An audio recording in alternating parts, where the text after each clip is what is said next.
بسم اللہ الرحمن الرحیم۔ قصص النبیین کا پہلا حصہ ہم لوگ پڑھ رہے ہیں، جس میں سیرت یوسف علیہ السلام کا تذکرہ چل رہا ہے۔ سبق نمبر 9، موعظۃ السجن، جیل خانے کی نصیحت۔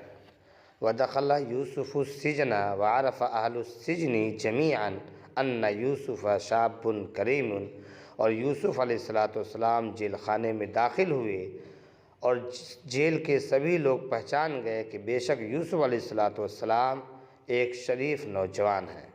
وَأَنَّ يُوسُفَ عِنْدَهُ عِلْمٌ عَظِيمٌ، اور بے شک حضرت یوسف علیہ السلام کے پاس ایک بہت بڑا علم ہے۔ وَأَنَّ يُوسُفَ فِي صَدْرِهِ قَلْبٌ رَحِيمٌ، اور یقیناً حضرت یوسف علیہ السلام کے سینے میں ایک رحم کرنے والا دل ہے۔ وَحَبَّ أَهْلُ السِّجْنِ يُوسُفَ أَكْرَمُوهُ، اور جیل والے حضرت یوسف علیہ السلام سے محبت کرتے تھے اور ان کی عزت کرتے تھے۔ وَفَرِحَ النَّاسُ بِيُوسُفَ وَعَزَّمُوهُ، اور جیل والے حضرت یوسف علیہ السلام سے خوش تھے اور ان کی تعظیم کرتے تھے۔ وَدَخَلَ مَعَهُ السِّجْنَ رَجُلَانِ وَقَصَّ عَلَيْهِ رُؤْيَاهُمَا، اور حضرت یوسف علیہ السلام کے ساتھ جیل میں دو شخص داخل ہوئے اور انہوں نے اپنے خواب کو بیان کیا۔ قص یقص بیان کرنا، علیہ وہ دونوں، رؤیاہما اپنے خواب کو۔ وقال احدہما انی ارانی اعصر خمرا، ان میں سے ایک شخص نے کہا کہ بے شک میں نے دیکھا ہے کہ شراب نچوڑ رہا ہوں۔ وقال الاخر انی ارانی احمل فوق راسی خبزا تاکل الطیر منہ، اور دوسرے شخص نے کہا کہ بے شک میں نے خواب میں دیکھا ہے کہ اپنے سر پہ روٹی اٹھائے ہوئے ہیں اور پرندے اس سے کھا رہے ہیں۔ وَأَسْأَلَ يُوسُفَ عَنِ التَّأْوِيلِ، اور ان دونوں نے حضرت یوسف علیہ السلام سے خواب کی تعبیر کے بارے میں پوچھا۔ وَكَانَ يُوسُفُ عَالِمًا بِتَأْوِيلِ الرُّؤْيَا، اور حضرت یوسف علیہ السلام خواب کے تعبیر کے جاننے والے تھے۔ وَكَانَ يُوسُفُ نَبِيًّا مِنَ الْأَنْبِيَاءِ، اور حضرت یوسف علیہ السلام نبیوں میں سے ایک نبی تھے۔ وَكَانَ النَّاسُ فِي زَمَانِهِ يَعْبُدُونَ غَيْرَ اللَّهِ، اور لوگ اس زمانے میں غیر اللہ کی عبادت کرتے تھے۔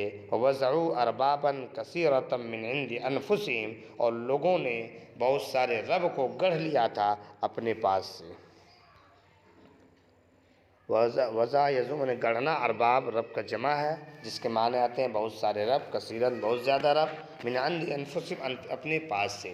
وضعوا اربابا کثیرۃ من عند انفسہم، اور لوگ گڑھ لیے تھے اپنے پاس سے بہت سارے خداؤں کو۔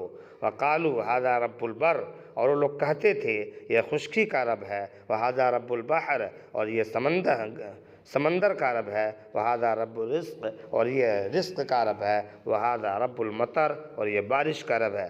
وکان یوسف یری کل ذلک ویضحک، اور حضرت یوسف علیہ السلام ان سب باتوں کو دیکھتے تھے اور ہنستے تھے۔ وکان یوسف یعلم کل ذلک ویبکی، اور حضرت یوسف علیہ السلام ان سب باتوں کو جانتے تھے اور روتے تھے۔ وکان یوسف یرید ان یدعوہم الی اللہ، اور حضرت یوسف علیہ السلام چاہتے تھے کہ ان لوگوں کو اللہ کی جانب بلائیں۔ وقد اراد اللہ ان یکون ذلک فی السجن، اور اللہ نے ارادہ کیا کہ نصیحت کا کام یعنی دعوت و تبلیغ کا کام فی السجن، جیل خانے سے شروع ہو۔ الا یستحق اہل السجن الموعظہ، کیا جیل والے نصیحت کے مستحق نہیں ہیں؟ الا یستحق اہل السجن الرحمہ، کیا جیل والے خدا کے رحمت کے مستحق نہیں ہیں؟ الیس اہل السجن عباد اللہ، کیا جیل والے اللہ کی عبادت نہیں کر سکتے ہیں؟ الیس اہل السجن بنی آدم، کیا جیل والے انسان نہیں ہیں؟ کان یوسف فی السجن ولکنہ کان حرا جریا، حضرت یوسف علیہ السلام جیل میں تھے لیکن وہ آزاد تھے، جرأت مند تھے۔ کان یوسف فقیرا ولکنہ کان جوادا سخیا، حضرت یوسف علیہ السلام غریب تھے لیکن ان سخی تھے، بہت زیادہ سخی تھے۔ ان الانبیاء یجہرون بالحق فی کل مکان، بے شک انبیاء انصاف کے ساتھ، حق کے ساتھ ظاہر ہوتے ہیں ہر زمانے میں۔ ان الانبیاء یجودون بالخیر فی کل زمان، بے شک انبیاء بھلائی کے ساتھ پائے جاتے ہیں ہر زمانے میں۔